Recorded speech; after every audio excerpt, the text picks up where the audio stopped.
Saudara-saudara, kita merasakan semua kekurangan-kekurangan bangsa kita. Dalam pidato saya pertama di hadapan MPR RI waktu saya disumpah, dilantik, saya sudah mengatakan kita harus berani menghadapi, menatap, melihat kekurangan kita sendiri. Kita harus berani melihat kekurangan bangsa kita sendiri. Kadang-kadang melihat kekurangan, melihat ketidakbenaran itu sangat sulit. Kadang-kadang kita tidak mau melihat kekurangan. Saudara-saudara sekalian, kita merasakan semua. Seluruh bangsa kita merasakan kekurangan-kekurangan tersebut. Kita merasakan, selalu kita mengerti dan memahami bahwa negara kita penuh dengan kekayaan.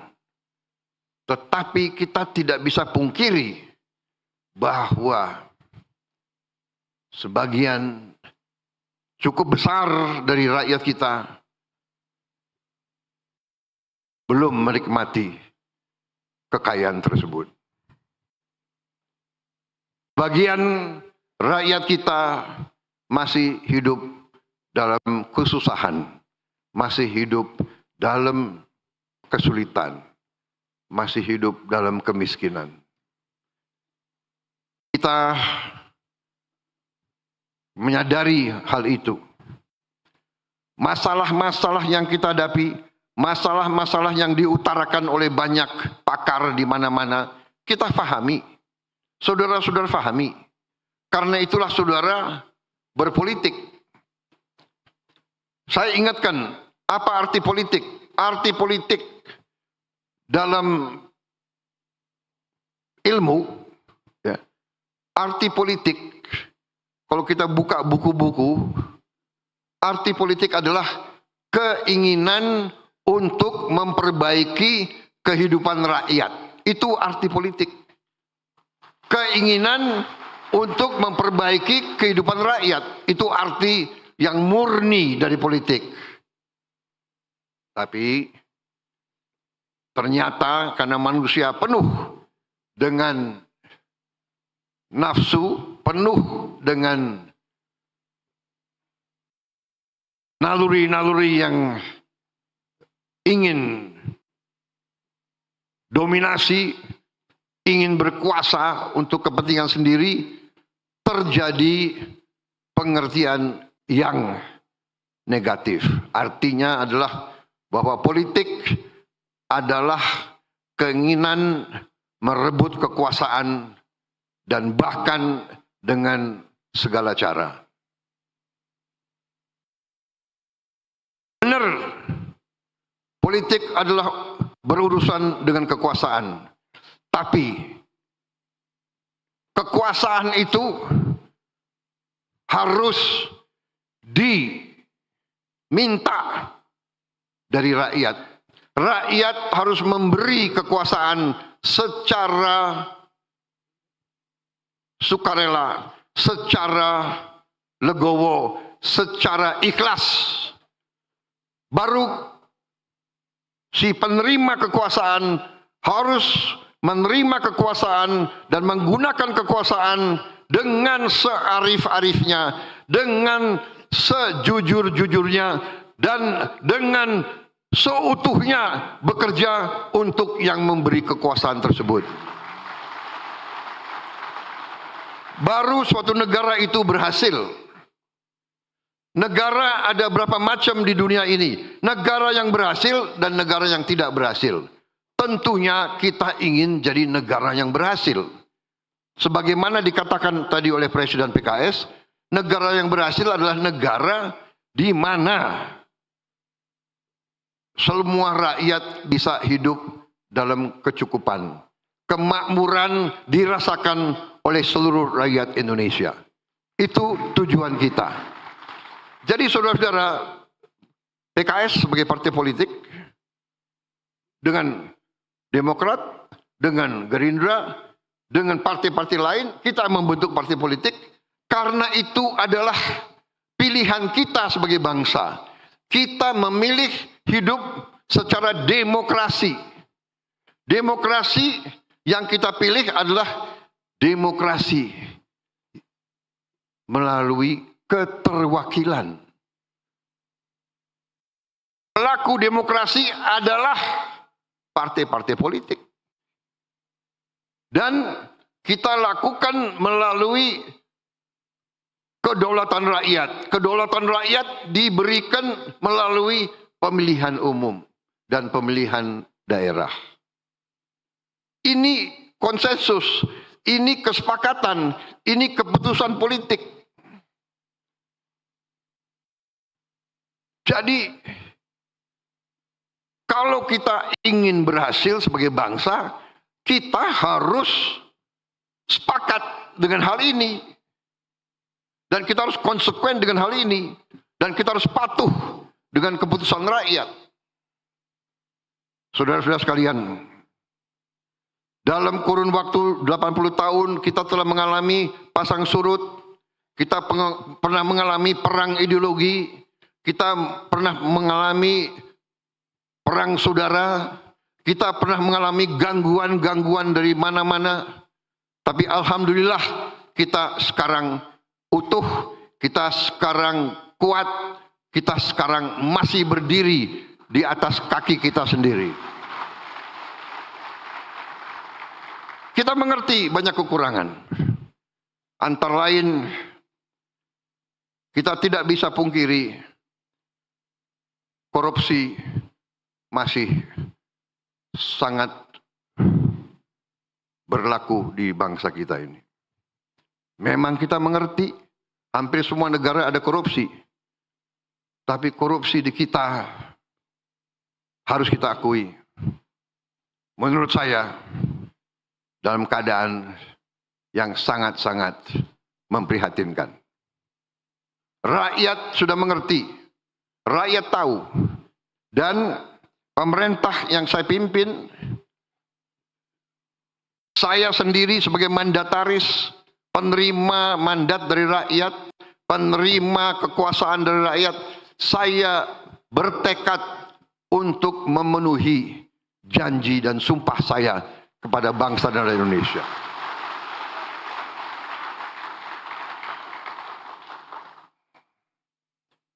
Sewaktu saya ambil alih pemerintahan, saya semakin kaget.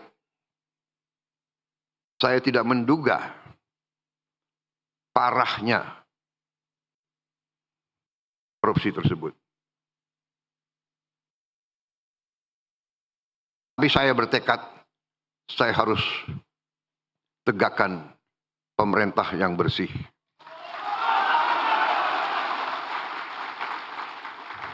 Hanya dengan pemerintah yang bersih, Indonesia bisa bangkit.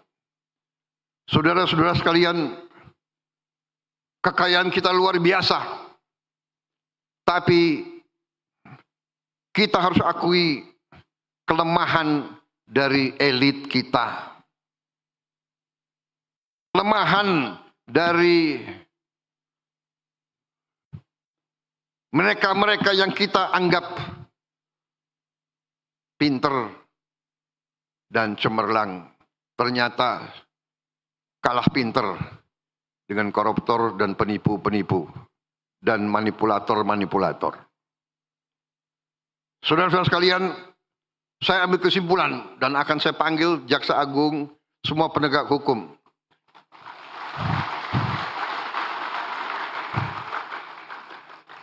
Ini PKS banyak juga tepuk tangannya ini. Sayang pemilu masih lama itu.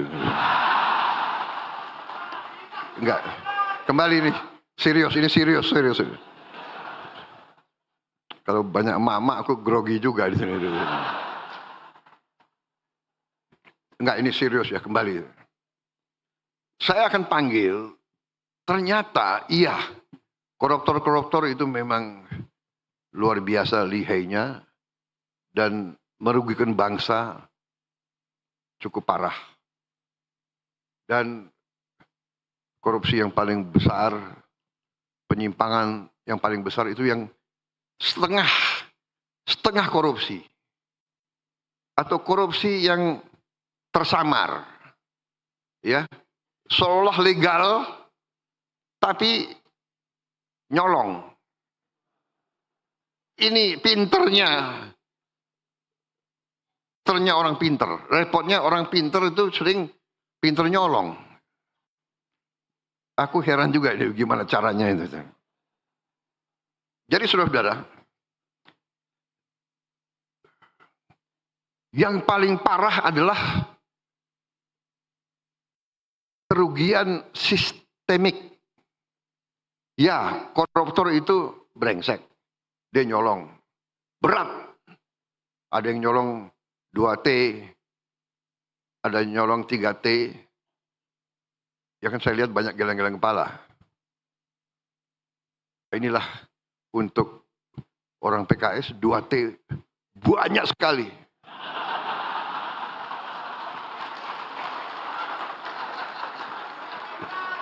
Benar ya? Begitu aku omong 2T, ada yang geleng-geleng kepala 2T.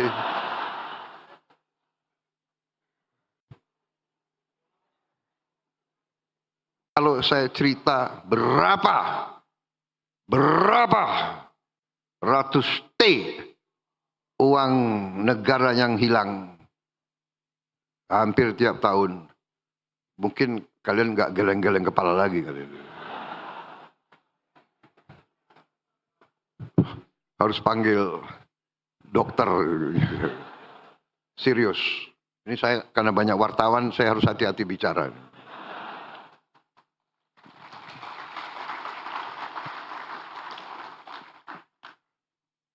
Jadi saudara-saudara, tapi saya yakin di dalam hatinya wartawan-wartawan, sebetulnya apa yang saya ngomong, mereka merasakan.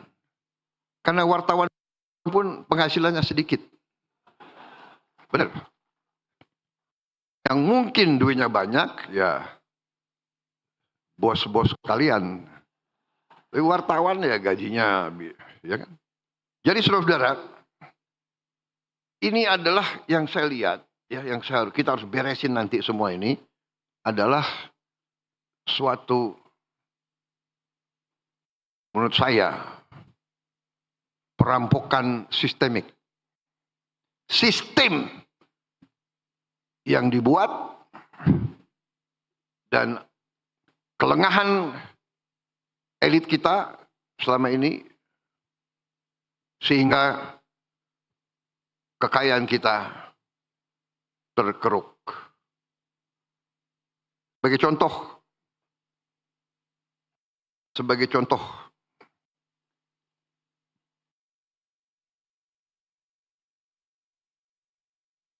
di Bangka Belitung yang untuk cukup lama menjadi pusat tambang timah terkemuka di dunia, itu terdapat 1.000 tambang ilegal. 1.000 tambang ilegal.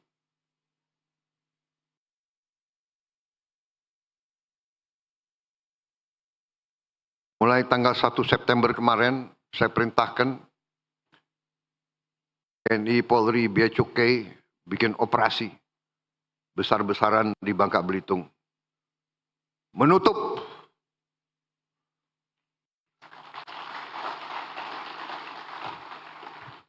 yang selama ini hampir 80% hasil timah tiap tahun diselundupkan tiap tahun. 80% timah kita tutup. Dan selundupnya macam-macam. Ada yang pakai kapal, ada yang pakai ferry, ada yang pakai. Sekarang tutup. Tidak bisa keluar. Sampan pun tidak bisa keluar. Kita perkirakan September, Oktober, Ya, September, Oktober, November, Desember kita bisa selamatkan 22 triliun. Tahun depan kita perkirakan kita bisa selamatkan 45 triliun. Dari 2 pulau ini saja. Tetapi yang lebih merisaukan tapi juga memberi harapan, ternyata limbahnya memiliki nilai yang sangat tinggi. Karena limbahnya ternyata berisi mineral-mineral yang disebut tanah jarang, rare earth. Jadi saudara-saudara, mungkin pejabat-pejabat kita tidak mengerti, dia kira limbah, padahal tanah jarang. Makanya ini sekarang saya perintahkan Bea Cukai itu harus merekrut beberapa ahli-ahli kimia supaya ngecek. Dia lihat pasir, padahal ini pasirnya nilainya luar biasa. Saudara-saudara, di banyak bidang sama. Nikel, batu bara, boksit, hampir semua. Terdapat tambang-tambang ilegal yang sangat besar dan sangat banyak. Ini saya perintahkan untuk segera ditertibkan, dibersihkan. Tambang ilegal ditutup atau diambil alih untuk negara. Saudara-saudara sekalian,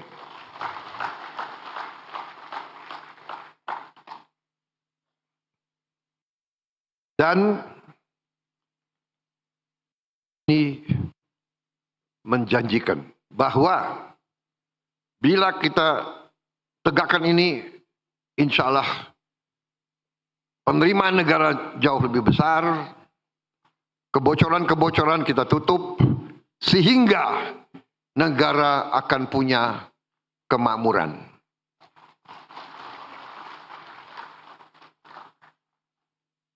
Saudara-saudara sekalian, masalah ini ternyata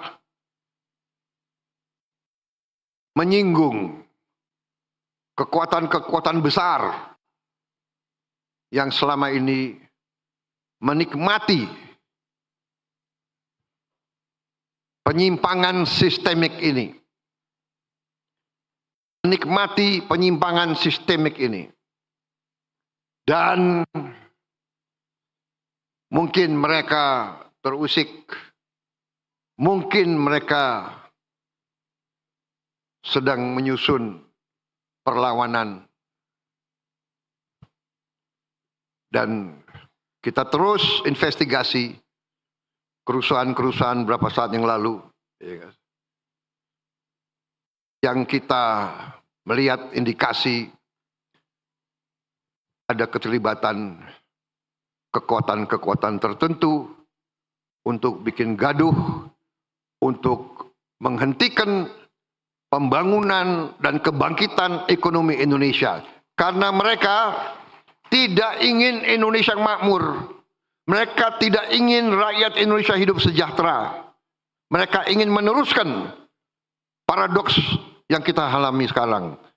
Kekayaan begitu besar hanya dinikmati oleh segelintir orang saja. Ini yang akan saya lawan, ini akan saya lawan. Dan saya berharap saudara-saudara sekalian, semua partai politik termasuk PKS bersama saya, mari kita lawan ini.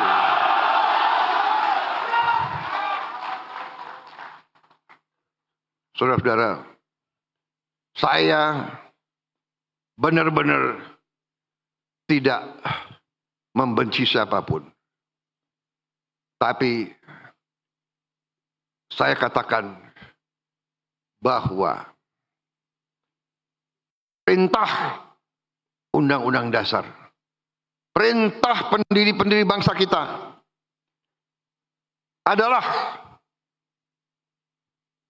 bahwa bumi dan air dan semua kekayaan yang terkandung di dalamnya dikuasai oleh negara dan dipergunakan sebesar-besarnya untuk kemakmuran rakyat. Itu adalah perintah Undang-Undang Dasar kita. Dan hanya itu, saudara-saudara, hanya itu yang bisa menyelamatkan masa depan anak-anak dan cucu-cucu kita. Saudara-saudara sekalian, saya menjelang 1 tahun menerima mandat, saya sekarang berdiri dengan penuh kepercayaan diri dan keyakinan. Karena dalam 11 bulan kita telah membuktikan dengan itikat yang baik, dengan tujuan yang baik, dengan hati yang ikhlas, dengan cinta tanah air dan cinta rakyat, kita bisa berbuat banyak. Kita telah menyelamatkan minimal 300 triliun rupiah. 300 triliun rupiah inilah yang kita pakai untuk makan bergizi gratis. Saudara-saudara sekalian, sampai hari ini sudah menjelang 30 juta penerima manfaat. 30 juta anak dan ibu-ibu hamil tiap hari menerima makanan. Bahwa ada kekurangan, iya. Ada racunan makan, iya. Kita hitung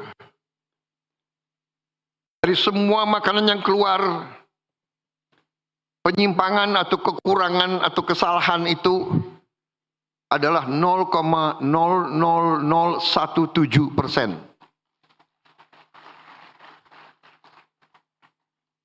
Ini tidak membuat bahwa kita puas dengan itu. Tapi namanya usaha manusia yang demikian besar, yang belum pernah dilaksanakan, saya kira dalam sejarah dunia. Berhasil memerlukan 11 tahun untuk mencapai 40 juta penerimaan manfaat. Presiden yang cerita sama saya, mereka butuh 11 tahun. Kita 11 bulan sudah 30 juta.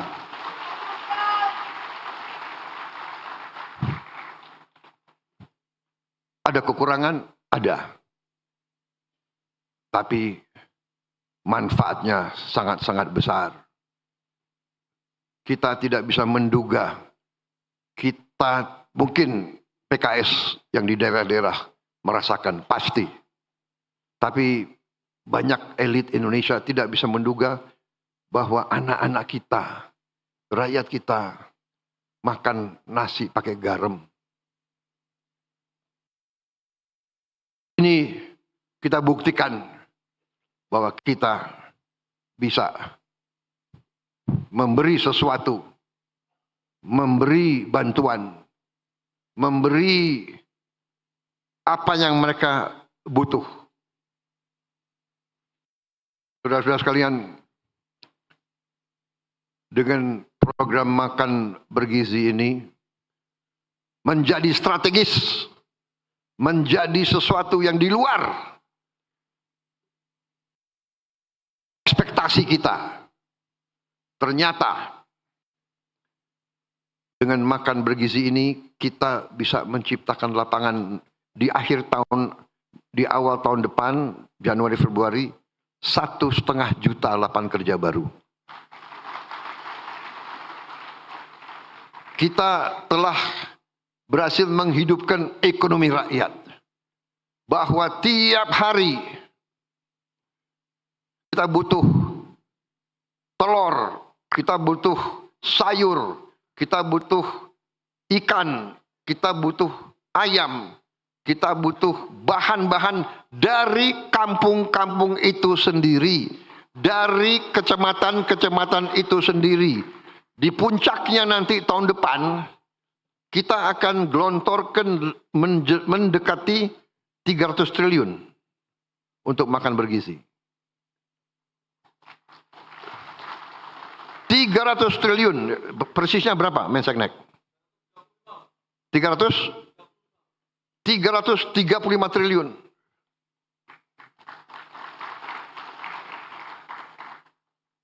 Yang adalah 20 miliar dolar. 20 miliar dolar kita kirim ke desa-desa. 335 triliun kita kirim ke desa-desa, saudara-saudara. Yang selama berapa puluh tahun uang dari daerah mengalir ke Jakarta.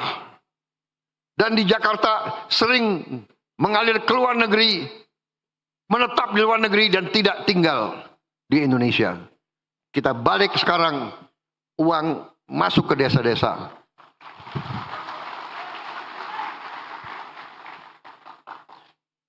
Dan saudara-saudara, dalam ilmu ekonomi ada yang disebut the philosophy of money.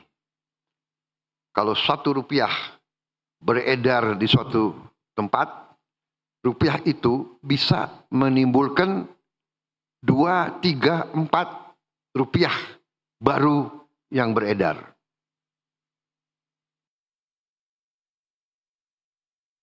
Jadi saudara-saudara, kita bisa bayangkan kegiatan ini yang saya sebut tadi 300 triliun itu bisa menciptakan kehidupan ekonomi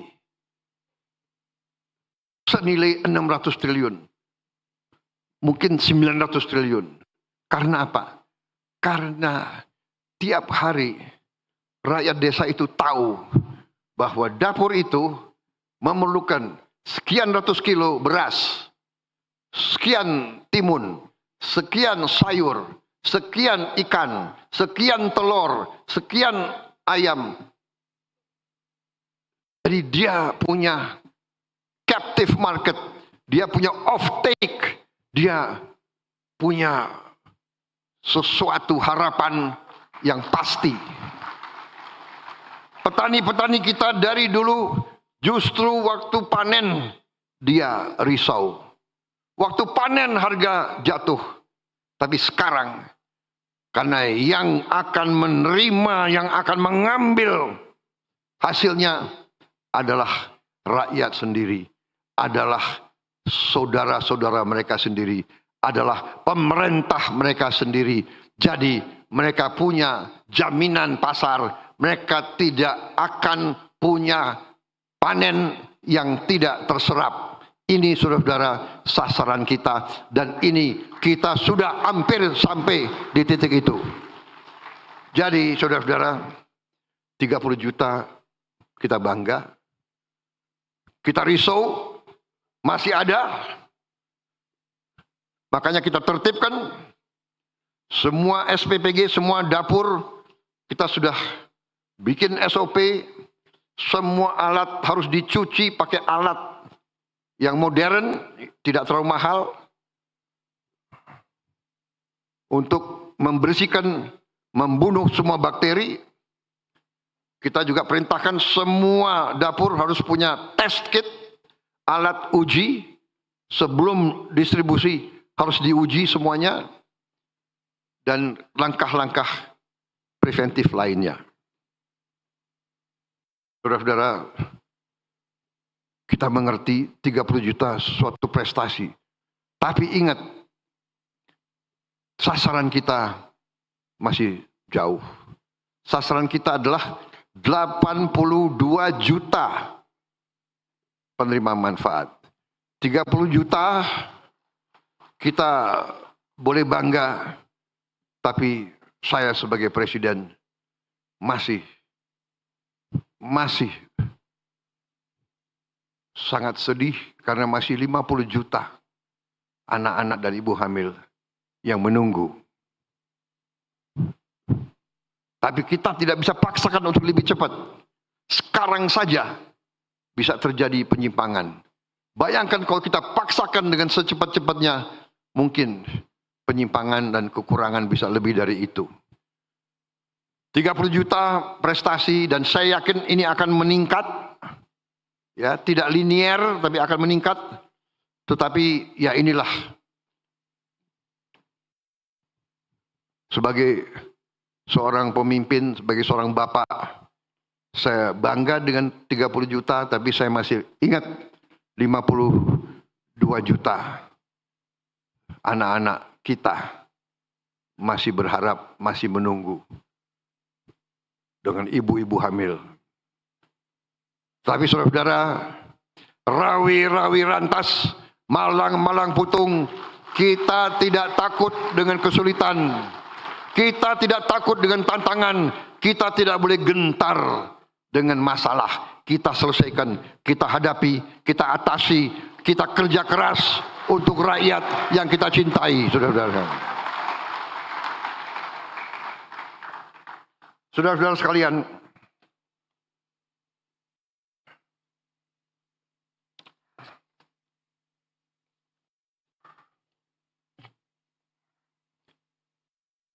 tadi saya singgung bahwa banyak kekurangan kita, banyak kesulitan kita, bahwa ada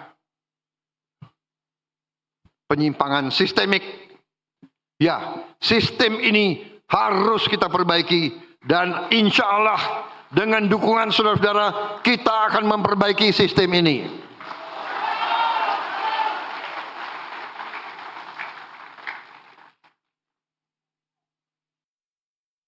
Tidak ada pilihan lain untuk menyelamatkan yang sekian ratus juta rakyat.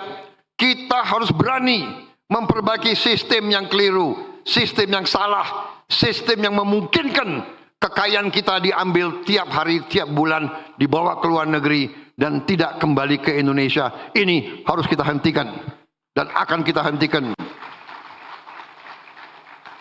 Saya mohon doa saudara-saudara, saya mohon dukungan saudara-saudara supaya Presiden Prabowo Subianto lebih berani lagi, saudara sekalian.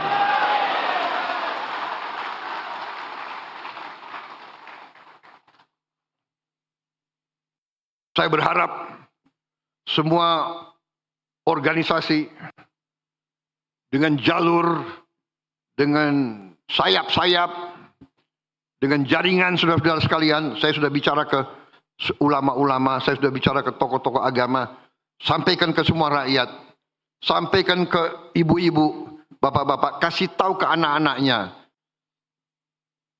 jangan mau diadu domba, jangan mau dihasut.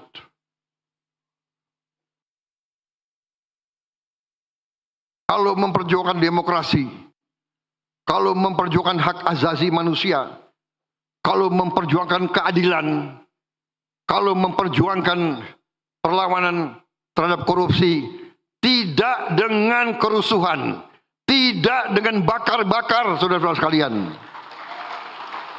Apalagi yang dibakar dibangun dengan uang rakyat.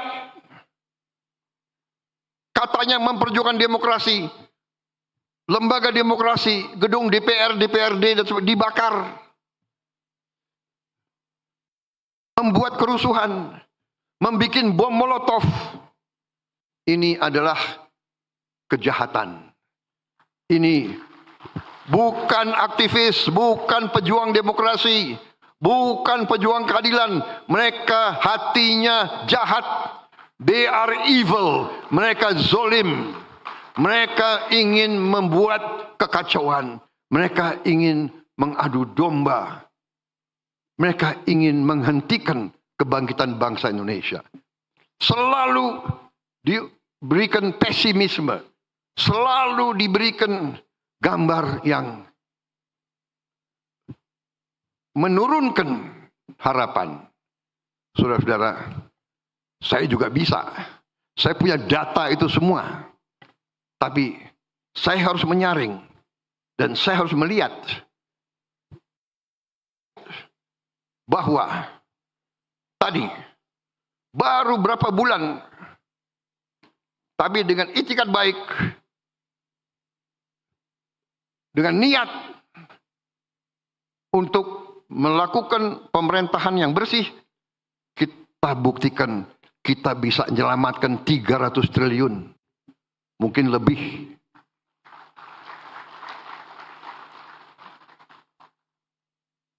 Di semua bidang banyak kekurangan.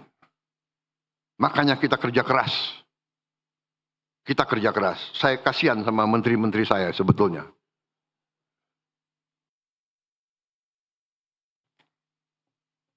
Malam minggu ratas. Hari minggu ratas. Karena saya katakan kepada mereka. Saya kutip apa yang disebut oleh Bung Karno pernah. The hungry stomach cannot wait. Perut yang lapar tidak bisa menunggu. Anak-anak yang berharap tidak boleh menunggu lama-lama lagi. Kita harus kerja keras.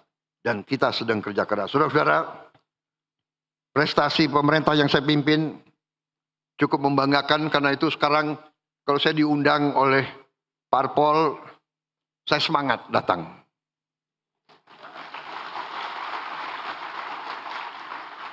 Karena saya bisa cerita, ya kan? Dan karena saudara juga bagian dari koalisi saya, ya kalian ikut bangga juga dong. Iya kan? Tapi kau perhatikan nggak? Baru setelah Agustus lah aku lebih berani tampil. Benar? Terus terang aja, bulan-bulan pertama pemerintah komunikasinya kurang, saya akui. Karena kita lagi kerja. Kita komunikasi sering, bicara baik-baik, tapi hasilnya nggak ada. Malu sama rakyat, kasihan sama rakyat. Saya kalau keliling daerah, anak-anak keluar dari rumah, mereka teriak, Pak, makan bergizi, Pak. Oh ya, sudah terima? Belum, Pak, belum terima. Bayangkan itu, gimana itu? Aduh, sabar ya. Habis itu langsung kepala BGN saya telepon. Kepala BGN sudah botak kepalanya itu.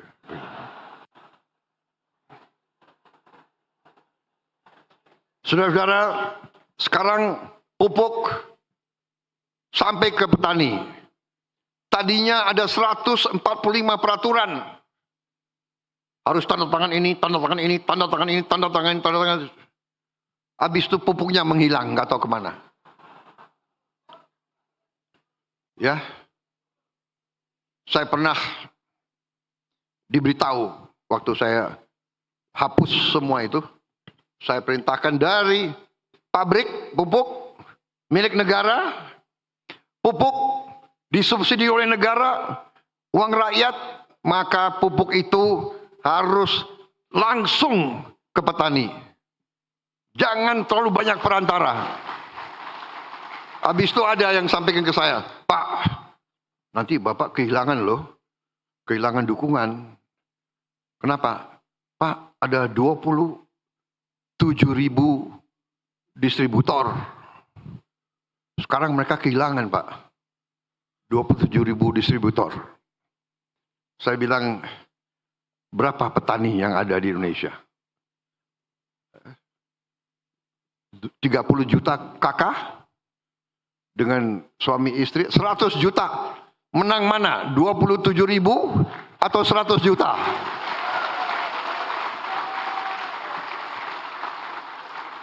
Dan saya sudah lama jadi orang Indonesia. Saya tahu itu distributor itu ya. Saya tahu itu. Ponakannya bupati, sepupunya, tim suksesnya, maaf deh. Kan kita sudah lama jadi orang Indonesia, ya kan? Habis itu, udahlah, kita sudah tahu kan, kalau bupati nanti dia yang harus tanda tangan, nanti dia cek, oh, kecamatan itu nggak milih gue, desa itu nggak milih saya, nggak deh, pupuknya kurangi aja, kasih yang milih gue. Ya ini yang nggak benar, saudara-saudara. Dan waktu saya perintahkan potong mata rantai ini, yang 27.000 kecewa, ya kan? Ada kader Gerindra yang pinter, dia datang ke Menteri Pertanian, Pak, kalau bisa yang 27.000 diganti kader-kader Gerindra aja. Ada wartawan sih. Pokoknya saya bilang, nggak ada itu. Tidak ada yang gantikan. Dari Papuk sampai gitu, nggak ada. Itu hak, mau petaninya milih PKS, milih Demokrat, mau nggak ada urusan. Politik adalah politik. Hak adalah hak. Politik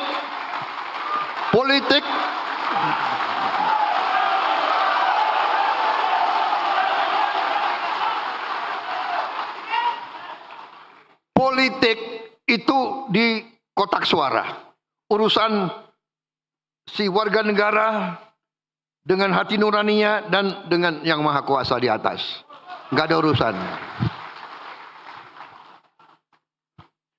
Namanya kader kan, lihat kesempatan, nggak ada. Nggak ada kader-kader Gerindra yang datang-datang lagi ke menteri-menteri, macam-macam lagi, nggak ada itu, ya kan? Saudara-saudara, dan kenyataan, coba cek, ya kan, di mana coba? Sumatera Barat saya kalah, ya kan?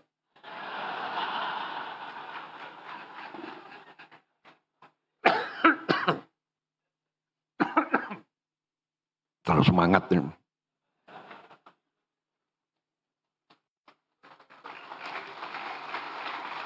Minta izin boleh ya? Sedikit.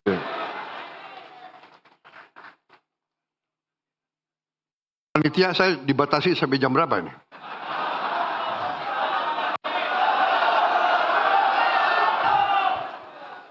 Saudara-saudara, ternyata cek Sumatera Barat, pupuk lancar nggak di situ? Aku kalah juga di Aceh, ya kan? Coba cek, ya kan? Pupuk lancar nggak? Coba cek bupati-bupati PKS, ya kan? Nggak ada. Kita harus dewasa. Kita harus jadi bangsa yang dewasa. Kita ingin menang, tapi kita juga harus siap kalah. Kalau mau belajar kalah, belajar dari Prabowo Subianto.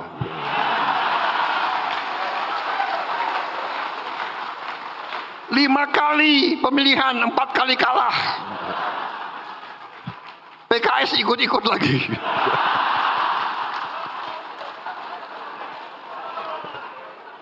Dua kali dukung gue, 2 kali kalah. Yang gue menang, lu nggak dukung lagi.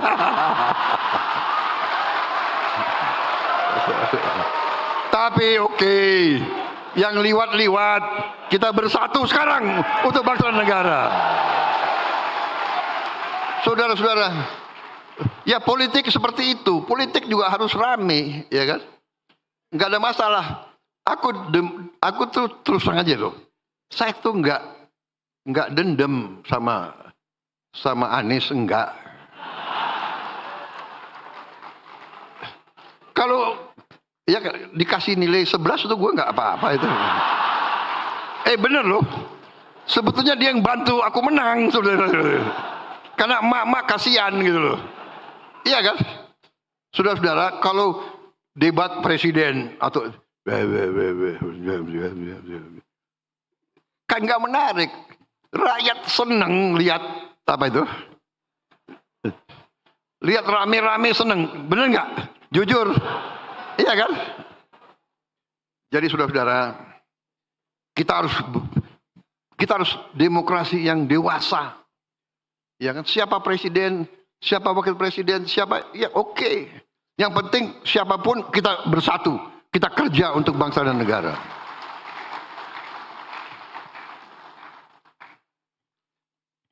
Kita akan membentuk koperasi desa dan kelurahan di 80.000 desa.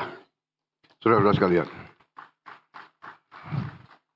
Ini akan terwujud dan rakyat akan nanti punya kekuatan ekonomi. Karena kita anggap semua penduduk desa itu otomatis jadi anggota koperasi desa merah putih tersebut. Otomatis. Jadi dia akan dapat barang-barang dengan harga yang semurah-murah yang kita bisa capai. Kita percepat mata rantai distribusi. Semua produksi mereka kita bisa serap. Kita akan bikin supermarket milik koperasi di setiap kabupaten. Kita akan bikin hypermarket di tiap provinsi dan hypermarket di pusat Indonesia. Jadi semua produk dari petani kita, nelayan kita, UMKM kita, tempat beli pasar yang baik, yang bagus. Saudara-saudara sekalian. Kita sudah hitung bahwa hitungan kita akan meringankan beban hidup rakyat kita dengan signifikan. Beras akan murah, minyak goreng akan murah, LPG bersubsidi akan sampai, pupuk bersubsidi harus sesuai harga jual, dan nanti kita akan bikin tenaga surya di tiap desa, sehingga nanti tiap desa kita akan mandiri. Saudara-saudara, perumahan rakyat hari ini, berapa jam lagi saya akan resmikan pembagian rumah, 25.000 rumah hari ini. Kita sudah tingkatkan kuota, fasilitas, likuiditas, pembiayaan perumahan ke 350.000 penerima. Saudara-saudara sekalian, kita akan membangun ratusan ribu rumah.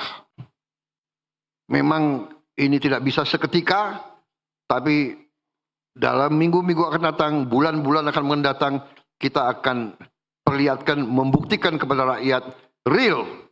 Kita serius, tanah-tanah negara yang belum dimanfaatkan secara maksimal, kita peruntukkan untuk perumahan rakyat tercapai. Tidak semata-mata selalu untuk perumahan mewah. Justru perumahan untuk rakyat yang paling bawah kita harus siapkan dan akan kita siapkan. Saudara-saudara, pembangunan 100 desa nelayan sudah berjalan dan kita akan tambah minimal 1.000 desa nelayan. Harapan kita tahun depan akhir bisa sampai 2.000 desa nelayan. Satu desa nelayan terdiri dari 2.000 nelayan. Kalau 2.000 desa nelayan berarti 4 juta nelayan. Dengan istri dan anak 2 itu berarti 16 juta. 16 juta saudara-saudara kita penghasilannya akan meningkat. Yang tadinya tidak punya pabrik es akan punya pabrik es. Yang tadinya tidak punya dermaga akan punya dermaga. Yang tadinya tidak punya gudang cold storage akan punya gudang cold storage. Saudara-saudara, kita sudah uji coba satu desa nelayan di Papua, di Biak. Ternyata penghasilan nelayan itu naik minimal 60%. Ada yang naiknya 100%. Kita akan bangun 20.000 hektar tambak di Pantura, Jawa Barat sebagai awal. Ini akan membuka 130.000 lapangan kerja. Saudara-saudara sekalian, kita juga sudah merintis cetak sawah baru 480.000 hektar. Yang sudah dikerjakan adalah 280.000 hektar. Saudara-saudara, produksi beras kita tertinggi sepanjang sejarah NKRI, tertinggi. Dan masalahnya sekarang adalah kita kekurangan gudang. Karena itu saya sudah mengalokasikan 100 gudang baru untuk Bulog, akan bangun 100 gudang baru masing-masing di tanah sekitar 5 hektar gudang tersebut. Gudang modern yang bisa, dan itu mereka hanya butuh 5 triliun. 5T. Karena penghematan kita dari macam-macam kebocoran dan korupsi yang kita cegat, sekarang Presiden Republik Indonesia agak gagah sedikit.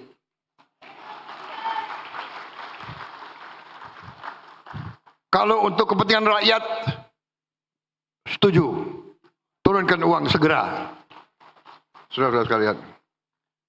Kalau untuk hura-hura, kita kurangi. Maaf, kita kurangi kunjungan-kunjungan kerja anggota-anggota DPR.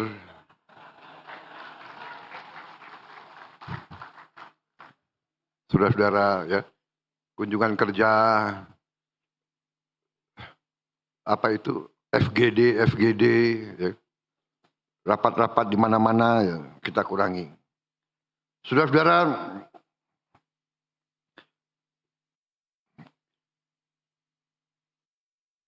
kita juga akan modernisasi 1.500 kapal nelayan. Ini akan menghasilkan 600.000 lapangan kerja baru. Gaji guru sudah kita tingkatkan dan kita sudah memberi tunjangan layak bagi guru-guru non-ASN. Dan sekarang tunjangan guru ditransfer langsung ke rekening penerima. Enggak liwat ini, karena kita sudah lama jadi orang Indonesia. Tiap liwat, potong sedikit. Tiap liwat, potong sedikit. Ya sudahlah, ya kan. Sudah lama jadi orang Indonesia. Saudara-saudara, kita akan bangun 20 sekolah unggul Garuda, 80 sekolah unggul Garuda transformasi, dan total 6 SMA Taruna Nusantara di daerah-daerah.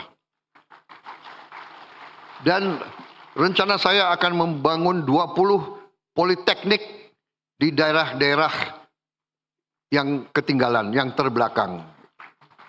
20 politeknik. Rakyat, sekolah rakyat sudah kita bangun 165 titik dan kita menuju ke 500 sekolah rakyat. Tapi saya sedang merencanakan dan saya sedang melihat keuangan, saya ingin membuat sekolah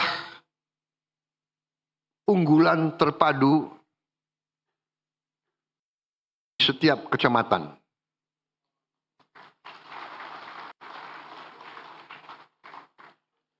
Saya tidak tahu berapa tahun akan tercapai, tapi kita harus berani mulai, saudara-saudara sekalian.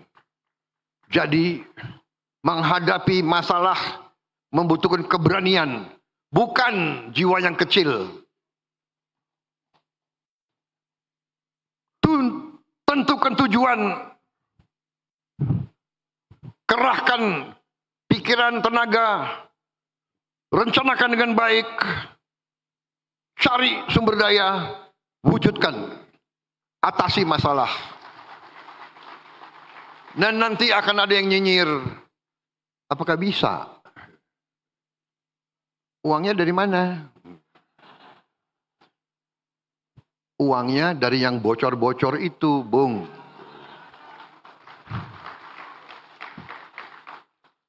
Saudara-saudara, tahun ini juga akan kita bagi 330.000 layar digital interaktif. Satu layar tiap sekolah di seluruh Indonesia. Termasuk 330.000 termasuk pesantren. Iya. Insya Allah termasuk pesantren-pesantren.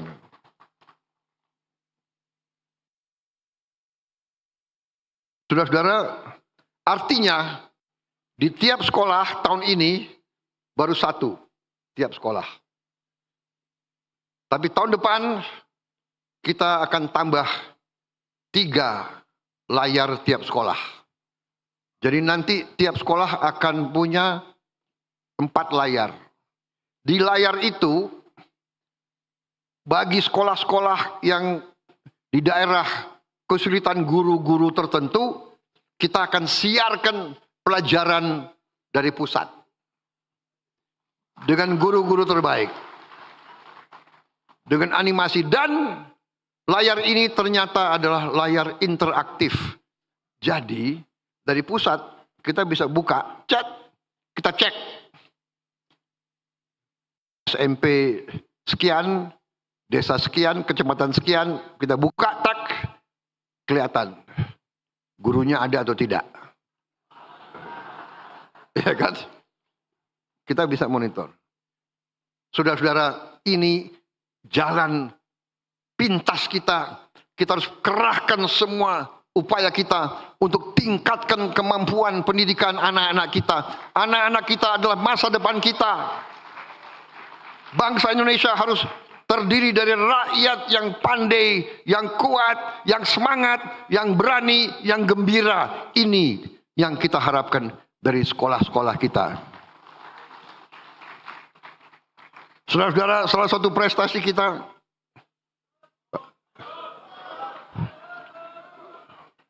10 menit ya.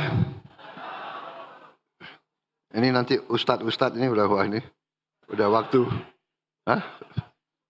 waktu sholat ya. Tapi habis sholat saya siap kembali lagi kalau mau.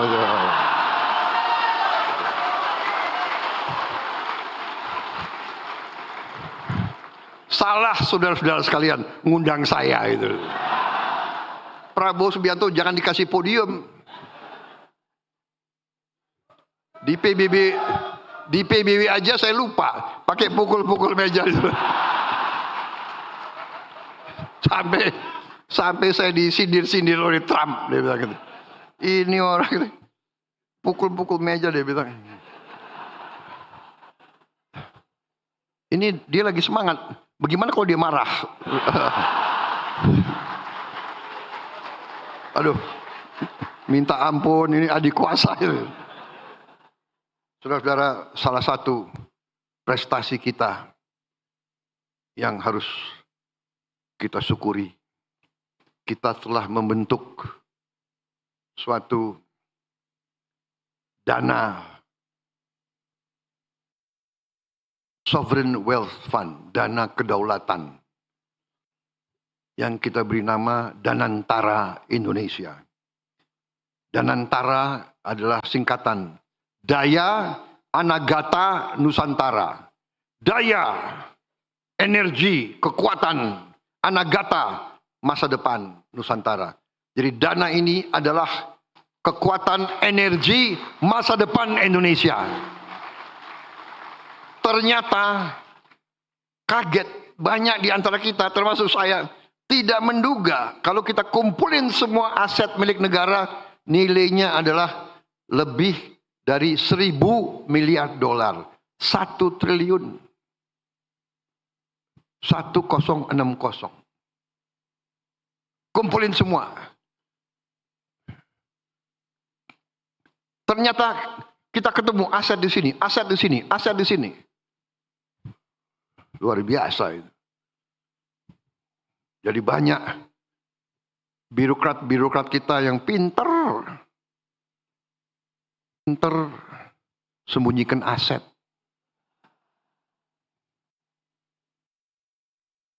Seribu triliun.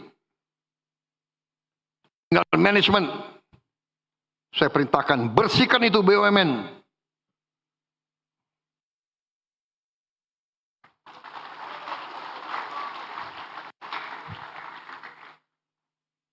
Kadang-kadang nekat-nekat mereka itu, ya. Diberi kepercayaan oleh negara. Dia kira itu perusahaan nenek moyangnya. Perusahaan rugi, dia tambah bonus untuk dirinya sendiri. Brengsek banget ini.